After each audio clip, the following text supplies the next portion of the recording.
Antoinette, thank you for having us in your atelier right now in Montreal.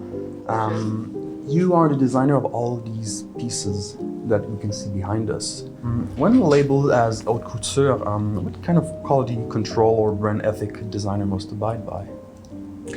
So in Haute Couture, aside from the aesthetic of the garment and the style, there's many elements that go into creating such a piece. First of all, fabrication. Fabrication is key, using quality fabrics and techniques in putting the garment together, certain hand stitching, and very often a couture garment, you'll see that the garment is so well finished on the inside out, practically wearable on the inside out. So we often believe that haute couture is not wearable, that is for the runway of Paris or New York City fashion weeks only.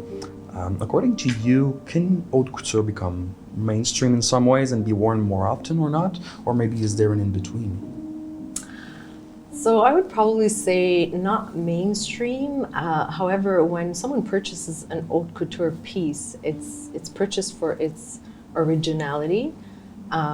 So there are unique ways of integrating it also in your everyday wardrobe. Sometimes it's a matter of accessorizing differently, and this way you can have much longevity with the piece, and you can keep it in your wardrobe for many years to come. And most people, what they do is they hand down the piece over generations, which makes it quite special.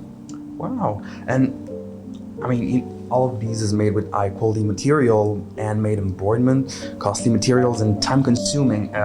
My question will be a bit funny, but how can you survive with all of these works? That's the magic question. For us, we started quite small and grew the brand over the years. It's been 11 years. However, for the most part, what we do is we produce our garment based on a confirmed order. Okay. So we do have a collection in our showroom because we want to show our brand aesthetic and show our design capability. But most of the time, people do choose from the collection, and we create according to a confirmed order. So this helps us to keep our inventory low in terms of fabrics and accessories. Okay. And do you find, as an haute couture designer, of course, living in Montreal, do you find that hard to achieve, to create and have your art seen, worn, and exposed? This is a challenge, of course, but depending on the vision that an haute couture designer has, it's important to do trunk shows for the brand to be noticed, whether it's across the country or in Europe.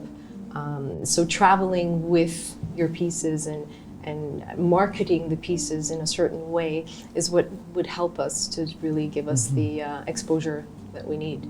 Yeah, and keeping in that way, in 2013, Jean-Claude Poitras, designer and critic, said that he was no haute couture in Quebec and that it was unlikely possible for the French province to have designers with such status. We are now in 2022. Given your journey and everything, how do you feel about this statement?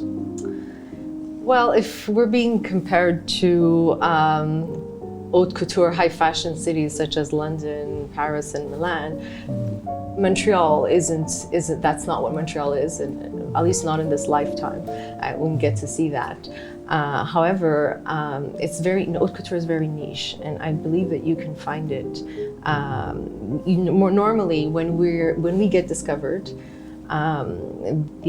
what our clients tell us is like, wow, there are far and few people that do this in the city.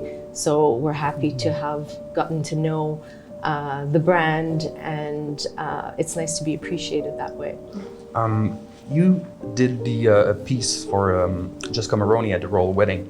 How does one get inspired to create such an important piece while respecting their authenticity and the etiquette that comes with such an event? So we try to really stick to our brand aesthetic, no matter what we're creating. For the royal wedding, we had certain criteria to abide by, and going back to our brand aesthetic, which is classic and quality, using quality materials and quality finishing, makes it That's probably why we were chosen by Jessica Mulroney to create such a piece for her. And where do you get all of the inspiration? Because you said you trying to stick to your aesthetic while designing pieces. Where do you get the inspiration of this classical theme? So the inspiration design-wise really can come from anything, whether it's an object, fabrication. A lot of it does come from fabrics. I'll review certain fabrics, and when I look at a fabric, the vision is immediate. Oh, really? So I have like the imagination gets going, and then I'll go over a certain series of silhouettes that I know look nice and have met many different women with many different body types. And I listen to the cuts they like, the cuts that look good on them, and I try to design keeping a certain clientele in mind. However, with our own personal choice of fabrication and colors and quality. So it's something that is quite natural for you, like it comes only right by looking like at the fabric and everything. I guess you can say that. It is quite natural. Wow. It's quite instinctive. Exactly, that's the word I use. Antoinette, thank you so much for the interview. You're very welcome. Thank you for being here.